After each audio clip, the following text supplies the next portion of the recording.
Hey everyone, and welcome to another deep dive. Right. Today we're tackling a really fascinating topic, AI and the future of work. Specifically, we're digging into this IMF report on generative AI and the future of work. Yeah, it's a pretty dense report, It is, it's a lot to unpack. but it's packed with insights. Exactly, and that's what we're here for. We're going to break it down for you, make it digestible, and hopefully even a little bit fun. Absolutely. So you're listening to this and you're probably wondering, how likely is it that AI is going to, take my job? Right. Everyone's thinking it. Right. Well, the report says that 40% of jobs globally are exposed to AI in some way. That's a huge number, right?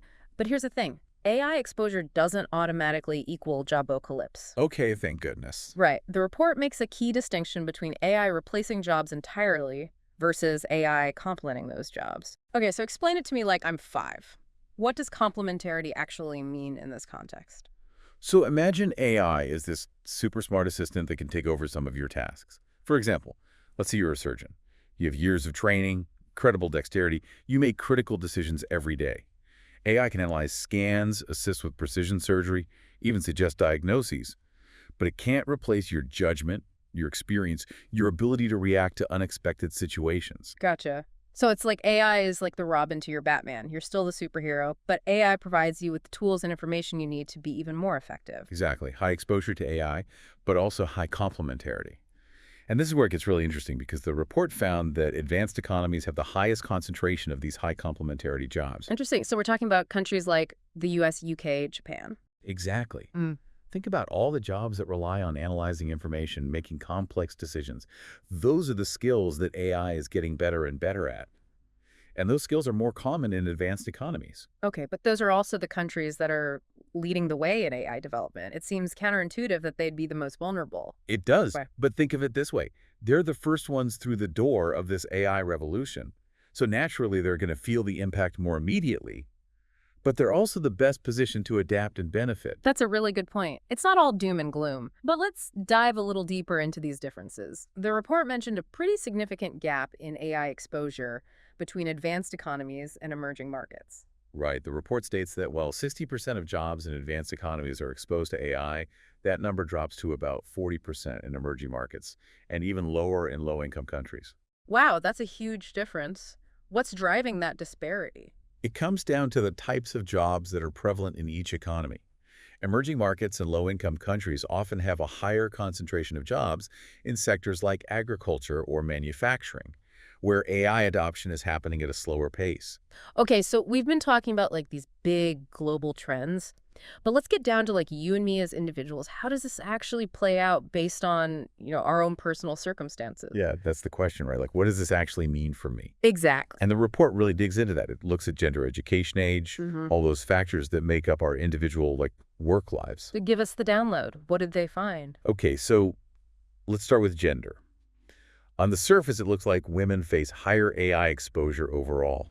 Oh, really? And this is but it's not as simple as it seems. Okay, I'm intrigued. Tell me more. So when you break it down, that higher exposure for women is split between high and low complementarity jobs. Okay, so it's like a double-edged sword. Higher risk overall, but also higher potential for AI to make those jobs even more valuable. Exactly. Think about fields like healthcare and education where women are overrepresented. AI is poised to totally transform those sectors. Sure. From robot-assisted surgery to personalized learning platforms. So yes, some jobs may be displaced, but new ones will emerge, and women are really well positioned to take advantage of those opportunities. I like where your head's at with this. Okay, what about education? I'm guessing more degrees equals safer in the AI future. You'd think so, right? Hmm? But the report actually found the opposite. People with higher education levels are more likely to be in occupations with high AI exposure. Interesting. So it's counterintuitive. It is. Yeah. And this is a big pariah, but those high exposure jobs also tend to have the highest potential for AI complementarity. Remember that superhero analogy we used earlier? Oh, right. So it's like if you're a lawyer using AI to analyze case law or an architect using AI for 3D modeling, you're still essential. Your skills are even more valuable because you're leveraging AI as a tool. Precisely. But then there's age, which adds another layer of complexity to all of this. Totally. Because someone who's in their 20s just starting out is facing a very different landscape than someone who's, closer to retirement. For sure. And to illustrate this, the report uses some really interesting examples from Brazil and the UK. In both countries, they found that younger, college-educated workers are the most adaptable. They're more likely to switch between job types, they're comfortable with new technologies, and that agility is going to be absolutely crucial in navigating all these changes. Yeah, they've grown up with technology evolving at like warp speed. It's just Yeah. second nature to them. Exactly.